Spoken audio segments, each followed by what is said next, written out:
पाक में आप सबकी सलामती हो।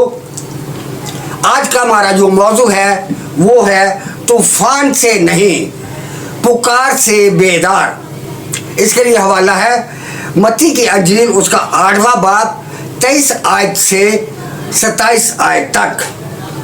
ये नए ऐतनामा में सिर्फ एक ही वाक़या है जहाँ पर मसीह खुदावंद सोने का जिक्र मिलता है। जब हम मरकज़ की अंजील उसका 4था बाब और उसकी 38वीं आयत को पढ़ते हैं तो लिखा है, और वो खुद पीछे की तरफ गद्दी पर सो रहा था।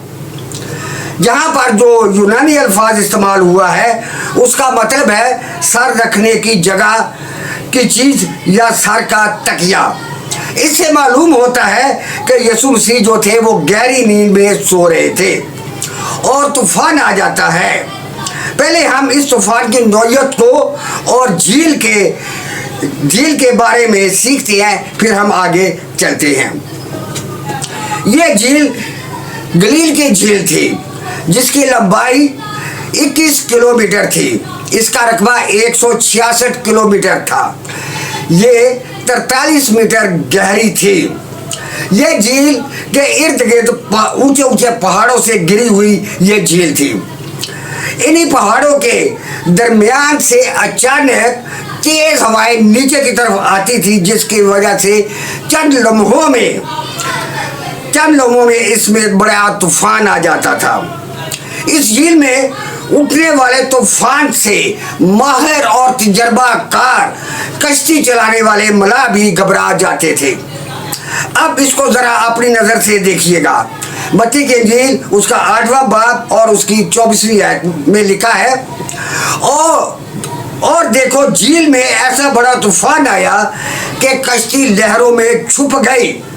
अब झील में तूफान बेकाबू हो रहा था और लहरें इतनी बड़ी बड़ी थी और ताकतवर थी जिनसे कश्ती छुप गई थी, जिसका मतलब है कि लहरें कश्ती के ऊपर से गुजर रही थी। हर लहर कश्ती को जोरदार हमला कर रहा था। कश्ती अपनी आंखों शागिर्द अपनी आंखों से अपनी मौत देख रहे थे, मगर मसीह खुदावंद आराम से सो रहे थे। इस बड़े तूफान के शोर, तेज हवाओं का शोर, बड़ी बड़ी और खतरनाक लहरों का शोर, हर तरफ डर और खौफ था। मौत सर पर मुंडला रही थी। हवाओं का शोर, खतरनाक और दिल दहला देने वाली लहरें मेरे आका को, मेरे खुदावंद को, मेरे खुदा को, मेरे यीशु मसीह को जगा ना सकी। इतने बड़े तूफान में मसीह खुदावंद हर खतरे से बेनियाज होकर सो रहे थे। यह तूफान यीशु के आराम में और यीशु की नींद में खलल ना डाल सका। यह नींद नहीं थी, यह मेरे खुदावंद यीशु मसीह की तरफ से एक बड़ा ऐलान था। यह तूफान मेरे इख्तियार में है। अगर ये तूफान यीशु के इख्तियार से बाहर होता तो मसीह खुदावंद कभी ना सोते। ये नींद इस बात का सबूत थी कि वो हालात के गुलाम नहीं हैं, बल्कि हालात मेरे खुदावंद के गुलाम हैं। अब यहाँ एक सवाल पैदा होता है, अगर लहरें इतनी जोर से कश्ती से टकरा रही थी तो मसीह खुदावंद क्यों सो रहे, जाग क्यों नहीं रहे थे? अगर हवाएं इतनी खौफनाक थी तो यीशु की आंख क्यों ना खुले? कुदरत अपने खालिक को खौफजदा नहीं कर सकती। हवा यीशु की बनाई हुई थी, लहरें यीशु की हुक्म की पाबंद थी।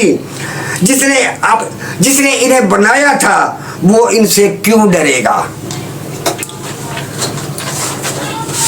फिर अचानक एक आवाज आती है, ऐ खुदावंद हमें बचा, हम हलाक हुए जाते हैं। ये तूफान से उठने वाली शोर की आवाज नहीं थी, ये तेज हवाओं के शोर की आवाज नहीं थी, ये खौफनाक लहरों के थपेड़ों की आवाज नहीं थी, ये खौफजदा और टूटे हुए दिल की आवाज थी यहाँ पर। और यही आवाज मेरे आका, मेरे खुदावंत को मतवज्जा करती है। यहाँ एक बहुत बड़ा रूहानी असूल सामने आता है। तूफान खुदा को मतवज्जा नहीं करते, लेकिन ईमान और दिल की पुकार खुदा के दिल को मतवज्जा करती है। ये खुदा हमारे हालात को जानता है, लेकिन वो चाहता है कि हम इसकी तरफ रुजू करें। इसलिए बाज़ औक़ात वो तूफान को फौरन नहीं रोकता, मगर जैसे ही कोई दिल से उसे पुकारता है वो हरकत में आ जाता है। आज भी शायद आपकी जिंदगी में कोई तूफान चल रहा हो और आप सोचते हो कि खुदा खामोश है, लेकिन खुदा उन लम्हों का इंतजार कर रहा होता है जब आप लोगों से नहीं, अपनी अकल से नहीं, अपने वसाइल से नहीं, अपनी ताकत से नहीं, बल्कि सिर्फ खुदा से कहे, ऐ खुदावंद मुझे बचा। और याद रखे, वो खुदा जिसे तूफान ना जगा सका, वो आज भी अपने लोगों की सच्ची पुकार को कभी नजरअंदाज नहीं करता। यीशु की खामोशी बेखबरी नहीं थी, बल्कि यीशु के मुकम्मल इख्तियार की निशानी थी। शागिर्दों की नजर में यीशु सो रहे थे, लेकिन क्या वाकई यीशु बेखबर थे? हरगिज नहीं। यीशु जानते थे कि हवा बहुत तेज है, वो जानते थे कि लहरें बहुत खौफनाक हैं, वो जानते थे कि कश्ती टूटने वाली है, कश्ती डूबने वाली है। यीशु जानते थे कि शागिर्द खौफजदा हैं, इसके बावजूद भी यीशु सो रहे थे। मगर क्यों सो रहे थे? क्योंकि खुदा की खामोशी कभी भी खुदा की गैर मौजूदगी नहीं होती। हम अक्सर ये समझ लेते हैं खुदा फौरन जवाब नहीं दे रहा, तो शायद हमारी तरफ मतवज्जा नहीं है।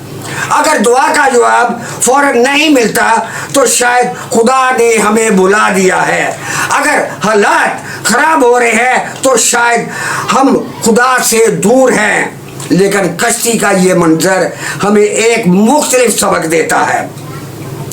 यीशु खामोश थे, मगर कश्ती में मौजूद थे। यीशु खामोश थे, मगर कश्ती में मौजूद थे। यीशु सो रहे थे, मगर शागिर्दों के साथ थे। यीशु बोल नहीं रहे थे, मगर यीशु का इख्तियार कायम था। इसी लम्हे शागिर्द तूफान को देख रहे थे, जबकि यीशु अंजाम को जानते थे। यीशु जानते थे ये कश्ती डूबने के लिए नहीं, बल्कि दूसरे किनारे पहुंचने के लिए निकली है। इसलिए यीशु की नींद खौफ की नहीं थी, बल्कि यकीन की नींद थी। अब जरा सोचिए, अब जरा अपनी जिंदगी पर नजर डालिए। कितनी बार ऐसा होता है कि हम दुआ करते हैं मगर जवाब नहीं आता, हम रोते हैं मगर आसमान खामोश होता है, हम इंतजार करते हैं मगर हालात बदलते नहीं, हम सोचते हैं कि शायद खुदा सो गया है। लेकिन याद रखे हम इसके आगे पार्ट 2 में देखेंगे, तो पार्ट 2 का इंतज़ार कीजिएगा और ज़रूर देखिएगा। और इस पूरे जितना भी है आप इसे देखिएगा, लाइक कीजिएगा और अपने कमेंट्स दीजिएगा, ताकि मैं आपके लिए बेहतर से बेहतर वीडियो बना सकूं। खुदा आपके साथ हो।